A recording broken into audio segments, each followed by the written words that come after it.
Saudações acadêmicas, caros estudantes da 11ª classe. Estamos cá hoje para corrigir a nossa primeira avaliação realizada na plataforma Google Classroom. Convosco, professor Zito Viegas Mucavelo. O primeiro exercício da nossa avaliação dizia o seguinte: um corpo descreve um movimento num plano vertical no interior de uma superfície esférica de raio 6 metros. E vamos adotar a aceleração de gravidade de 10 metros por segundo, de modo a determinar a mínima velocidade com que o corpo deve ter para não perder contato com a superfície da esfera. Então nós temos cá esta figura que nos mostra claramente que é um desporto, é uma modalidade esportiva em que o motociclista está a percorrer uma trajetória curva no interior de uma esfera. E significa que neste ponto onde ele se encontra corresponde exatamente a um plano vertical, de acordo com como se diz no exercício. E quer saber com que velocidade ele vai passar sobre este ponto, a velocidade mínima com que ele passa nesse ponto sem ter que se deslocar ou sem ter que se soltar para ter uma queda vertical. Então nós vamos observar que a força resultante, uma vez que se trata de movimento circular, a força resultante é igual à força centrípeta.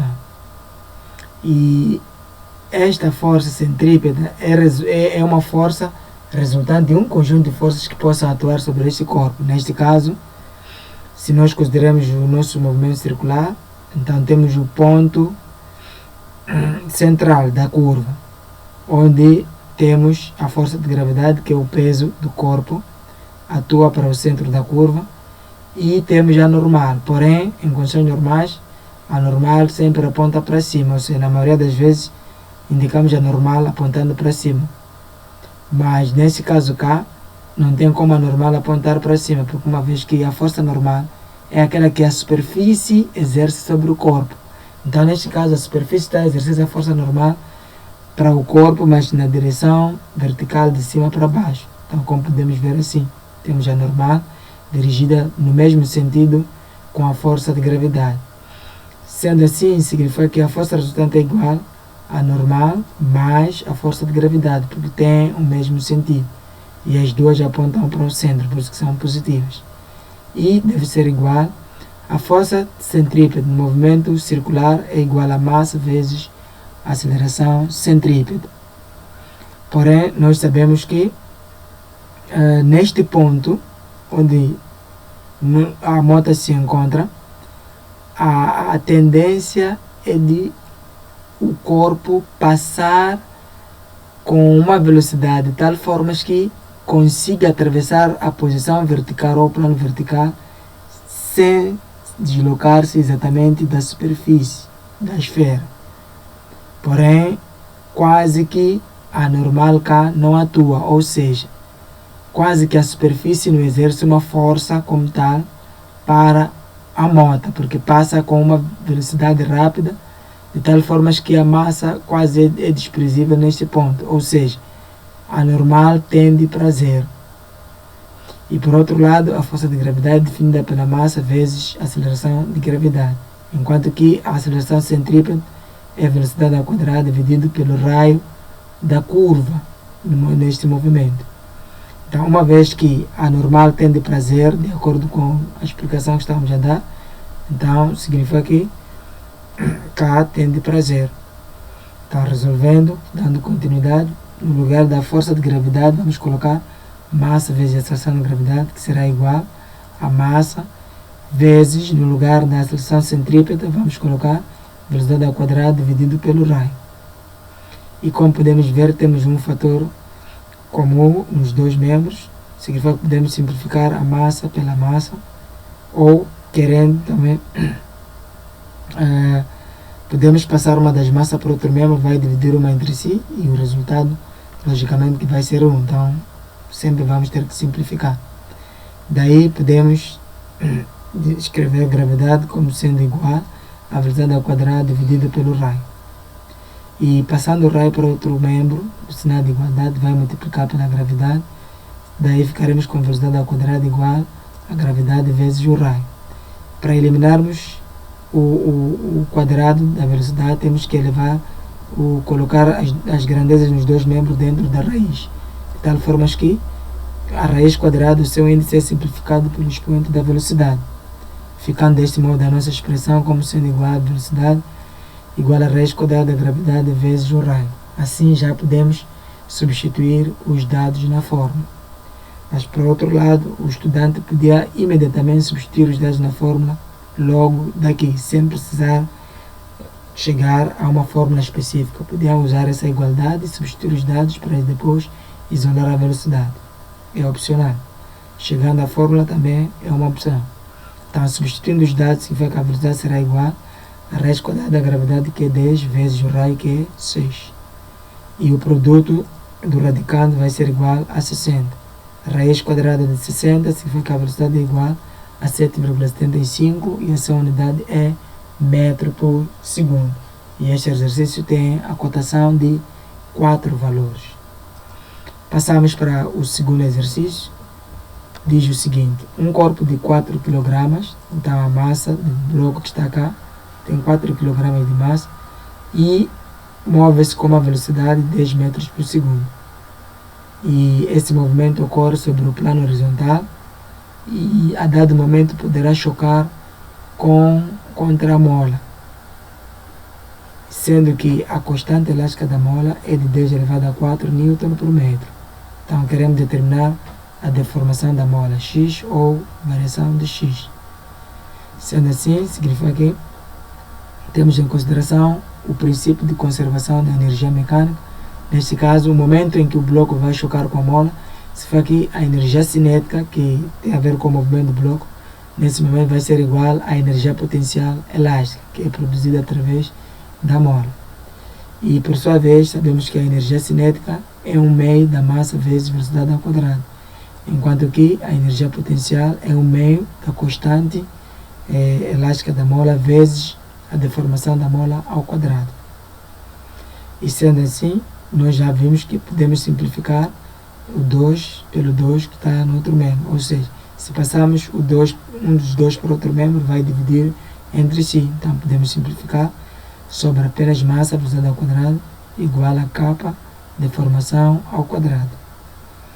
E uma vez que nós queremos determinar a deformação, então vamos isolar a deformação, passando o kappa para outro membro. Como está a multiplicar, vai dividir. Ficamos com massa velocidade ao quadrado dividido por kappa, que é a constante elástica.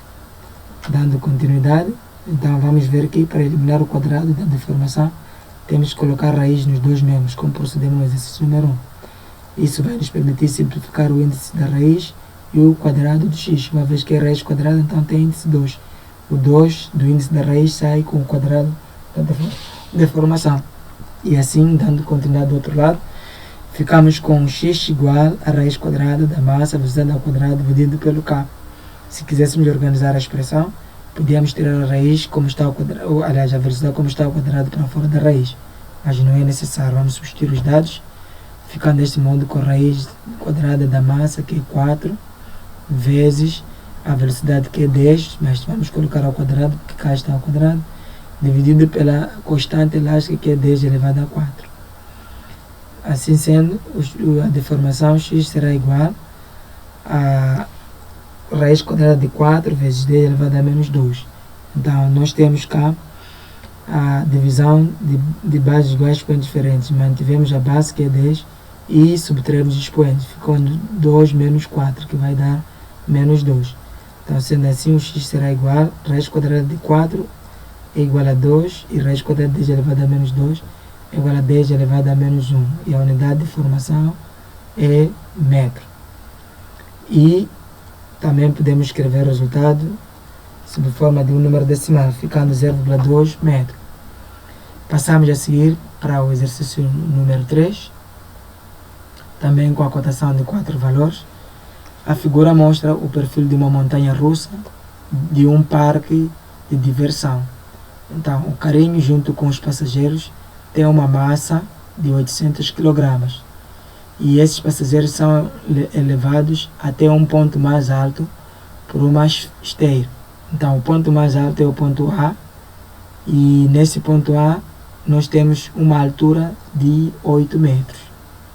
Então, considera-se que nesse ponto A a velocidade é nula. Então, tendo em conta que a partir desse ponto inicia o movimento do carrinho junto com os passageiros, queremos determinar a velocidade com que o carrinho irá passar no ponto B. Então, vamos aplicar a gravidade 10 metros por segundo ao quadrado. Neste caso, significa que temos que ter em consideração o princípio de conservação da energia mecânica, em que diz que na ausência de forças dissipativas, como é o caso da força de atrito, então a energia mecânica de dois pontos, por exemplo, como é o caso A e B, mantém-se constante, ou seja, é igual. Então a energia mecânica no ponto A é igual à energia mecânica no ponto B. O que seria a energia mecânica? A energia mecânica no ponto A tem a ver com a energia potencial no ponto A mais a energia cinética no ponto A. E isto é igual à energia potencial no ponto B mais energia cinética no ponto B. Como sabemos que a energia cinética é o meio da massa vezes velocidade ao quadrado e a energia potencial é massa, gravidade vezes altura. Então, substituindo os dados na fórmula, vamos perceber que no lugar onde temos a energia cinética no ponto A, ela será nula, porque dissemos que a velocidade no ponto A tende para zero. E ao mesmo tempo percebemos que a energia potencial no ponto B também é nula, porque no ponto B a altura é nula. Então, sendo assim, podemos remover da expressão principal essas duas energias, ficando deste modo a energia potencial no ponto A igual à energia potencial no ponto C. E a energia potencial no ponto A é massa, gravidade, altura no ponto A, enquanto que a energia cinética no ponto B é um meio da massa, velocidade ao quadrado nesse ponto B. Então, temos cá a massa de 800 kg, mas sabemos que podemos simplificar massa por massa. Querendo, pode o aluno substituir assim nessa expressão os dados e determinar a velocidade no ponto B. E sendo assim, nós temos um meio da velocidade B ao quadrado igual a gravidade vezes a altura no ponto A. E como nós queremos a velocidade no ponto B, já sabemos que é só passar o 2 para o outro membro, vai multiplicar e vamos colocar a raiz quadrada nos dois membros. Daí ficamos com a velocidade no ponto B igual a raiz quadrada de 2 vezes gravidade vezes a altura no ponto A. A velocidade no ponto B será igual, substituímos os dados, teremos 2 vezes a gravidade que é 10 vezes a altura que é 8. Então a velocidade no ponto B vai ser igual a raiz quadrada de 160 e isso vai dar uma velocidade igual a 12,6 metros por segundo. Vamos passar para o exercício número 4. Diz o seguinte: um carrinho de massa igual a 4 kg move-se horizontalmente com uma velocidade de 6 metros por segundo. Então nós podemos chamar isso de massa 1, velocidade 1, mas também podemos chamar de massa do carrinho, velocidade do carrinho antes. E um bloco de 2 kg, que é a massa do bloco, cai sobre o carrinho, aderindo-se a ele. Significa que o carrinho está em movimento e o bloco cai verticalmente para baixo, atingindo o carrinho durante o seu movimento e juntam-se durante este movimento. Então temos cá a massa do bloco 2 kg e queremos determinar a velocidade no final do conjunto. Sendo assim, temos aqui o princípio de conservação da quantidade de movimento, que diz que a quantidade de movimento antes é igual à quantidade de movimento depois.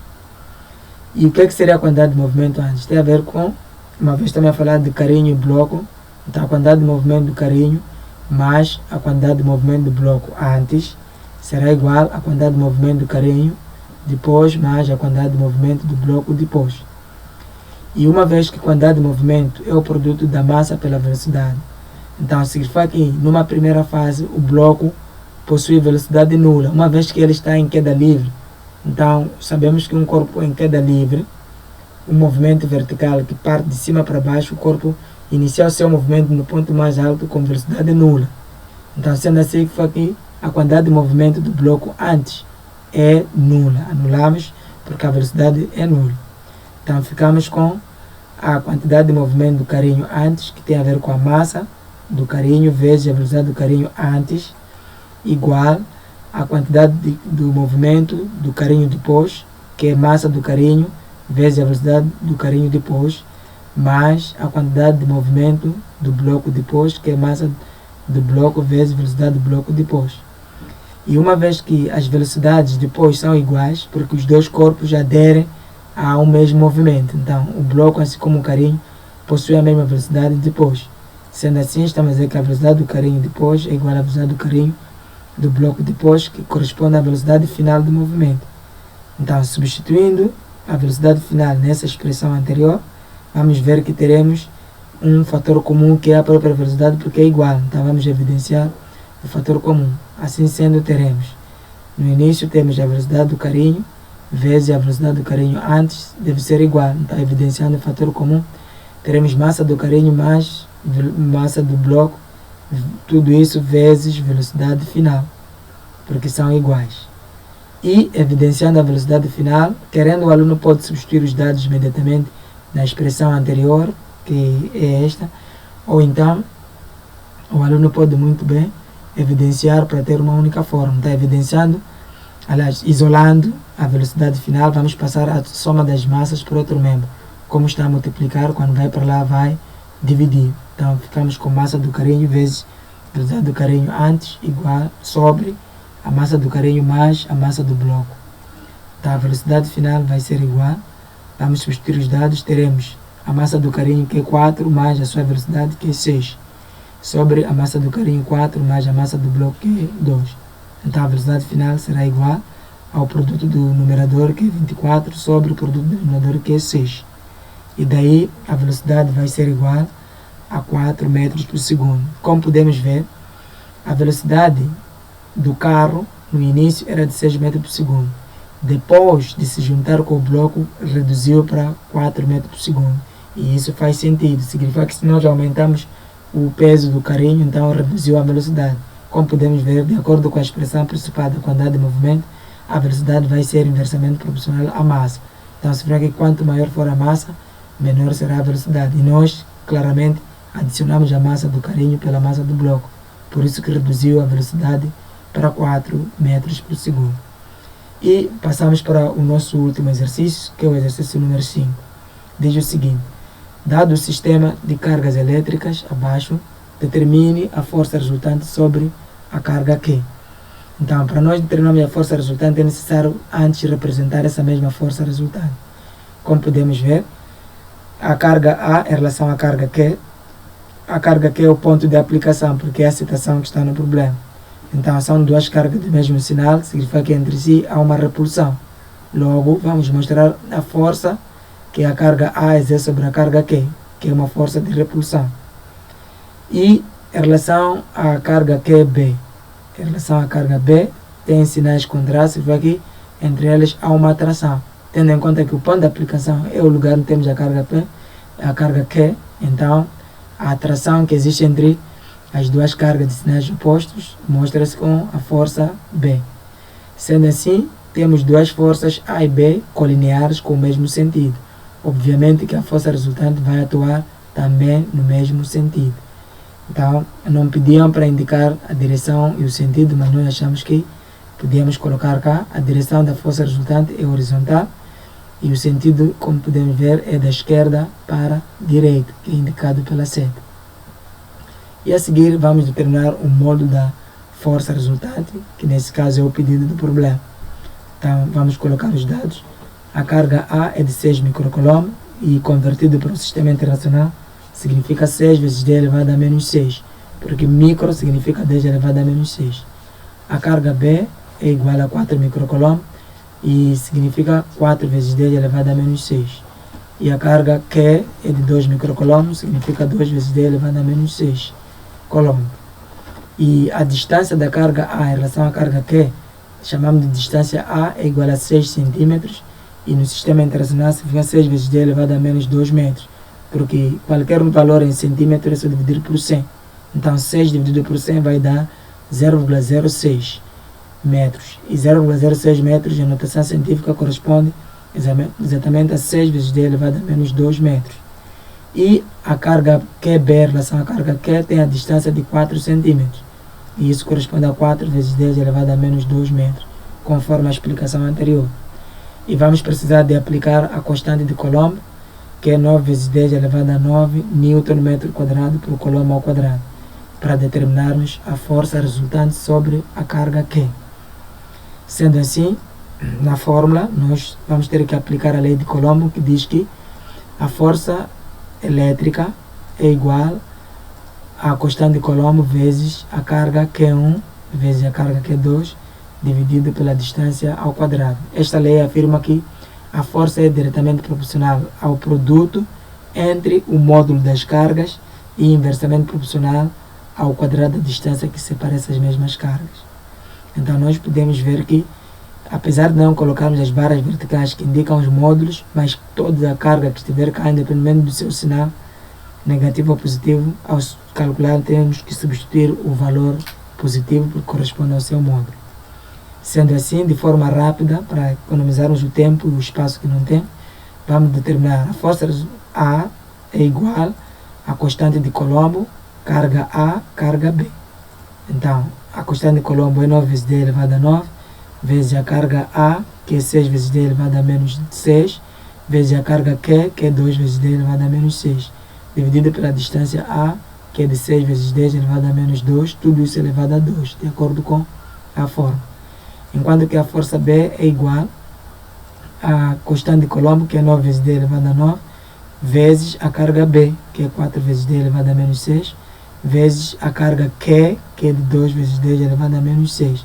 Então a carga Q repete-se nas duas expressões, porque é a nossa referência, dividido pela distância B, que é de 4 cm, e convertido ficou 4 vezes 10 elevado a menos 2, tudo isso elevado a 2. Se formos a multiplicar 9 vezes 6 vezes 2, tudo isso dividido pelo quadrado de 6, que é 36, vai nos dar 30 newtons. Na verdade, vai dar 3, e porque temos 10 elevado a 9, 10 elevado a menos 6, 10 elevado a menos 6, e aqui vai ficar 10 elevado a menos 4. Então, o trabalho, a operação com essas potências vai dar 10 elevado a 1 positivo. Então, 10 elevado a 1 vezes 3 deu 30 newtons. Em relação à força B, temos cá também 9 vezes 4 vezes 2, tudo isso dividido pelo quadrado de 4, que é 16. O resultado foi de 4,5. E o trabalho com as potências deu 10 elevado a 1, que nesse caso ficará 45 newtons. Sendo assim, depois de calcularmos as forças FA e FB, aplicando a lei de Coulomb, já podemos determinar o módulo da força resultante. E como podemos ver, o módulo da força resultante é uma força resultante de duas forças colineares com o mesmo sentido. Então, significa que vai ser igual à soma das duas forças. Substituindo os dados, vamos ter 30 newtons mais 45 newtons. E isso corresponde a 75 newtons. E assim foi a nossa avaliação, que corresponde a uma cotação máxima de 20 valores. Muito obrigado pela vossa atenção. Fiquem com Deus e até a próxima.